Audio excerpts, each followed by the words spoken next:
தந்தை மகன் தூய ஆவியின் பெயராலே ஆமேன். எண்ணிக்கை ஆகமம் அதிகாரம் 32. யோர்தானுக்கு கிழக்கில் இருந்த குளங்கள். ரூபன் புதல்வருக்கும் காத்து புதல்வருக்கும் ஆடு மாடுகள் பெருந்திரளாயிருந்தன. அவர்கள் யாசேர் நாட்டையும் கிளையாது நாட்டையும் கண்டனர். அந்த இடம் ஆடு மாடுகளுக்கேற்றதாக இருந்தது. எனவே அவர்கள் மோசே, குரு எலெயாசர், மக்கள் கூட்டமைப்பின் தலைவர்கள் ஆகியோரிடம் வந்து, அட்ரரோத்து, தீபோன், யாசேர், நிம்ரா, எஸ்போன், எலெயாலே, செபாம், நெபோ, பெயோன் ஆகிய பகுதிகள் இஸ்ரேல் மக்கள் கூட்டமைப்பின் பார்வையில் ஆண்டவர் அடக்கிய நிலப்பகுதிகள் ஆடு மாடுகளுக்கு ஏற்றவை. அடியார்களுக்கு ஆடு மாடுகள் உண்டு என்றனர். மேலும் அவர்கள், உங்கள் பார்வையில் எங்களுக்கு தயை கிடைத்தால் இந்த நாடு அடியார்களுக்கு உடைமையாக தரப்படட்டும். எங்களை யோர்தானுக்கு அப்பால் கொண்டு செல்ல வேண்டாம் என்றனர். ஆனால் மோசே காத்து புதல்வரிடமும் ரூபன் புதல்வரிடமும் கூறியது, நீங்கள் இங்கு உட்கார்ந்திருக்க உங்கள் சகோதரர் மட்டும் போருக்கு போக வேண்டுமா? ஆண்டவர் தங்களுக்கு கொடுத்த நாட்டுக்குள் செல்லாதபடி ஏன் இஸ்ரேல் மக்களின் நெஞ்சம் துணிவிழக்க செய்கிறீர்கள்? அவர்கள் நாட்டை பார்ப்பதற்கு காதேசு பர்னேயாவிலிருந்து நான் உங்கள் மூதாதையரை அனுப்பிய போது அவர்களும் இவ்வாறே செய்தனர்.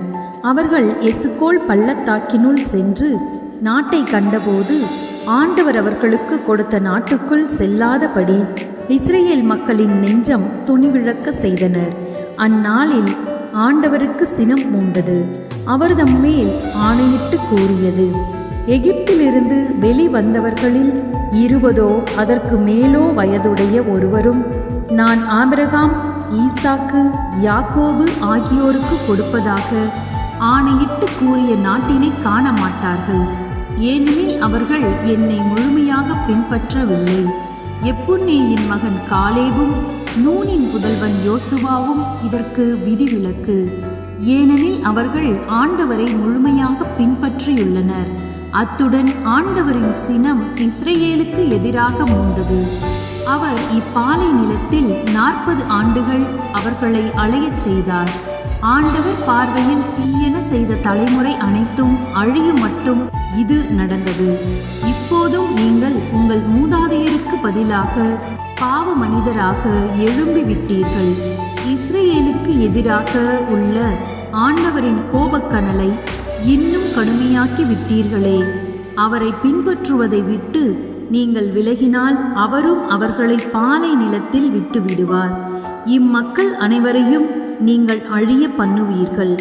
இன்னும் அவர்கள் அவரிடம் நெருங்கி வந்து, நாங்கள் இங்கே எங்கள் மந்தைகளுக்கு பட்டிகளையும் தொழுவங்களையும் எங்கள் பிள்ளைகளுக்கு நகர்களையும் கட்டுவோம். ஆயினும் நாங்கள் இஸ்ரேல் மக்களை அவர்கள் இடத்திற்கு கொண்டு சேர்க்கும் அளவும் அவர்கள் முன்பாக போர்க்களம் தாங்கிச் செல்ல ஆயத்தமாயிருப்போம். எங்கள் பிள்ளைகள் இந்நாட்டு குடிகளிலிருந்து தங்களை பாதுகாத்து கொள்ளுமாறு அரண்சூழ் நகர்களில் வாழ்வார்கள். இஸ்ரேல் மக்களில் ஒவ்வொருவரும் தம் உரிமை சொத்தை உடைமையாக்கிக் கொள்ளும் வரை நாங்கள் எங்கள் வீடுகளுக்கு திரும்ப மாட்டோம். நாங்கள் யோர்தானுக்கு அக்கறையிலும் அதற்கப்பாலும் அவர்களுடன் எதையும் உடைமையாக்கிக் கொள்வோம். ஏனெனில் எங்கள் உரிமை சொத்து கிழக்கே யோர்தானுக்கு இக்கரையில் கிடைத்துள்ளது என்றார்கள். மோசே அவர்களிடம் கூறியது, நீங்கள் இதை செய்தால் ஆண்டவர் முன் போர்க்களம் தாங்கி சென்றால் உங்களில் போர்க்களம் தாங்கியோர் ஒவ்வொருவரும் ஆண்டவர் முன் தமக்கு முன் எதிரிகளை விரட்டி அடிக்கும் மட்டும் யோர்தானை கடந்து சென்றால் நாடு ஆண்டவர் முன்னிலையில் பணிந்தடங்கும். அதன் பின்பு நீங்கள் திரும்பி வருவீர்கள். ஆண்டவருக்கும் இஸ்ரேலுக்கும் உரிய கடமையை நிறைவேற்றியவராவீர்கள். இந்த நாடும் ஆண்டவர் முன்னிலையில் உங்கள் உடைமையாகிவிடும். ஆனால் நீங்கள் இதை செய்யாவிட்டால் நீங்கள் ஆண்டவருக்கு எதிராக பாவம் செய்திருக்கிறீர்கள். உங்கள் பாவம் உங்களை தொடர்ந்து பிடிப்பது திண்ணம். உங்கள் பிள்ளைகளுக்கு நகர்களையும் உங்கள் ஆட்டு மந்தைகளுக்கு பட்டிகளையும் கட்டுங்கள். நீங்கள் வாக்களித்ததையே இப்பொழுது செய்யுங்கள். காத்து புதல்வரும் ரூபன் புதல்வரும் மோசேயிடம், எம் தலைவர் கட்டளையிட்டபடியே உம் அடியார்கள் செய்வோம். எங்கள் பிள்ளைகளும் மனைவியரும் எங்கள் மந்தைகள் கால்நடைகள் அனைத்தோடும் கிளையாதின் நகர்களில் தங்கியிருப்பர். ஆனால் எம் தலைவர் ஆணைப்படியே உம் அடியார் ஒவ்வொருவரும் போர்க்களம் தாங்கியவராய் ஆண்டவர் முன்னிலையில் போரிடுவதற்காக தொடர்ந்து செல்வோம் என்றனர். இது பற்றி மோசே, குரு எலெயாசர், நூனின் மகன் யோசுவா, இஸ்ரேல் மக்களின் குலங்களில் மூதாதையர் வீட்டுத் தலைவர்கள் ஆகியோருக்கு கட்டளை கொடுத்தார். மோசே அவர்களிடம், காத்து புதல்வரிலும் ரூபன் புதல்வரிலும் ஆண்டவர் முன்னிலையில் போரிடுவதற்கு போர்க்களம் தாங்கிய ஒவ்வொருவரும் உங்களோடு யோர்தானை கடந்து செல்வர். நாடு உங்களுக்கு முன் பணிந்தடங்கும். பின் நீங்கள் கிளையாத நாட்டை அவர்களுக்கு உடைமையாக கொடுக்க வேண்டும். ஆனால் அவர்கள் போர்க்களம் தாங்கி உங்களோடு கடந்து செல்லாவிட்டால் கானான் நாட்டில் உங்களுக்கிடையே அவர்களும் உடைமைகள் பெறுவர் என்றார். காத்து புதல்வரும் ரூபன் புதல்வரும் மறுமொழியாக, ஆண்டவர் உம் அடியார்களுக்கு சொன்னபடியே நாங்கள் செய்வோம். நாங்கள் ஆண்டவர் முன்னிலையில் போர்க்களம் தாங்கி கானான் நாட்டுக்குள் தொடர்ந்து செல்வோம். எங்கள் உரிமை சொத்தான உடைமை யோர்தானுக்கு அப்பால் எங்களுடனேயே இருக்கும் என்றனர். மோசே, காத்து புதல்வர், ரூபன் புதல்வர், யோசேப்பு மகன் மனாசேயின் பாதி குலத்தவர் ஆகியோருக்கு எமோரிய மன்னன் சீகோனின் அரசையும் பாசான் மன்னன் ஓகின் அரசையும் நிலப்பகுதி நாடு முழுவதையும் அதன் நகர்களையும் அதை சுற்றியுள்ள எல்லைப்புற நகர்களையும் கொடுத்தார். காத்து புதல்வர் தீபோன், அற்றரோத்து, அரோயர், அற்றரோத்து, சோபான், யாசேர், யோப்பகா, பெத் நிம்ரா, பெத்காரான் ஆகிய அரண்சூழ் நகர்களையும் ஆட்டு மந்தைகளுக்கு பட்டிகளையும் கட்டினர். ரூபன் புதல்வர் எஸ்போன், எலையாலே, கிரியத்தாயிம், நெபோ, பாகால் மெகோன் இந்த பெயர்கள் மாற்றப்பட்டன. சிப்மா ஆகியவற்றை கட்டினார்கள்.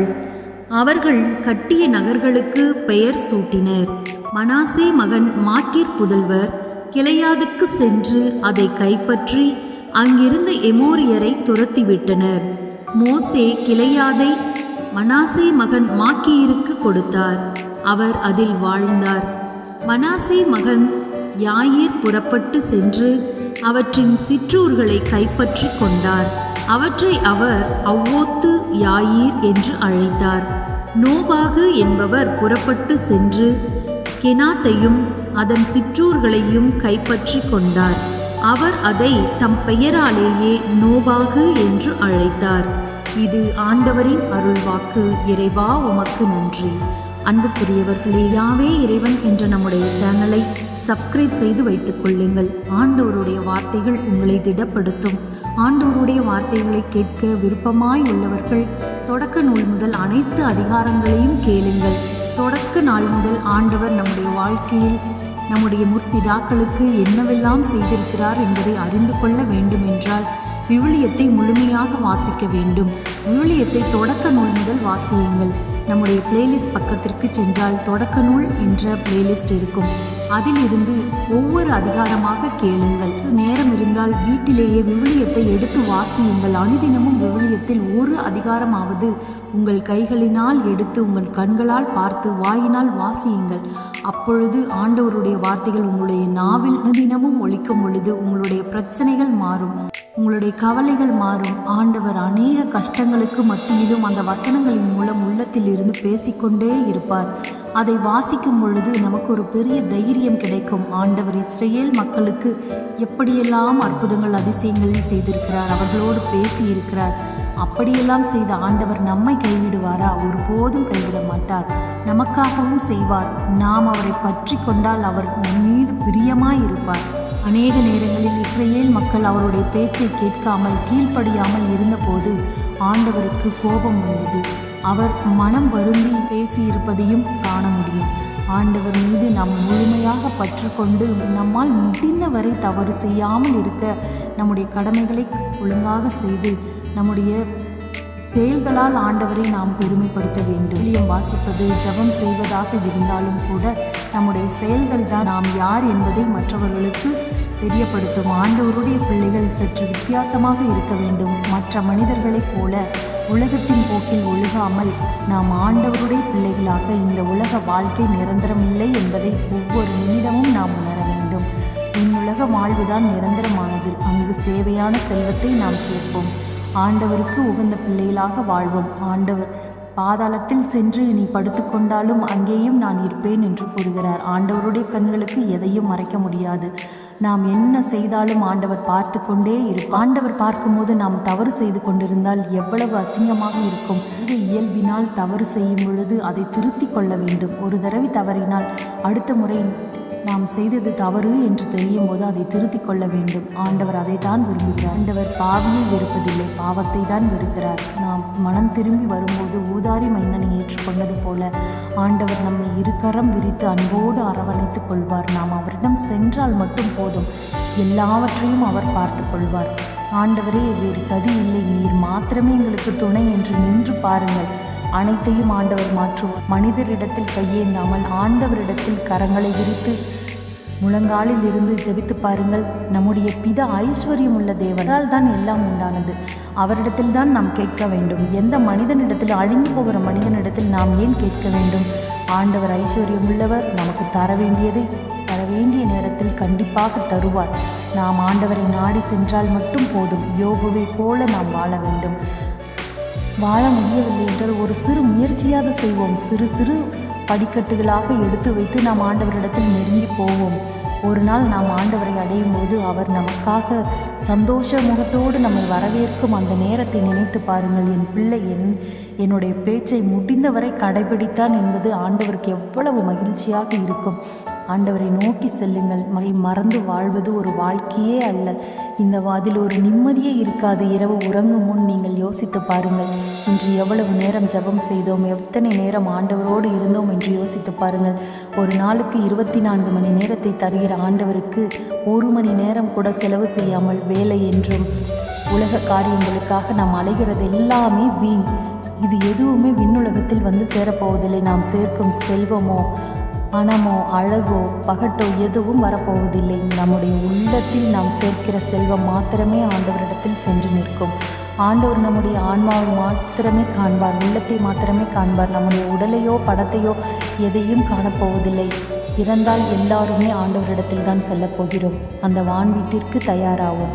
ஆண்டவர் உங்களை நீண்ட ஆயுளினாலும் நிறைவான செல்வத்தினாலும் குறைவில்லாத மகிழ்ச்சியினாலும் நிரப்பி ஆசீர்வதித்து வழி நடத்துவாராக. ஆமென்.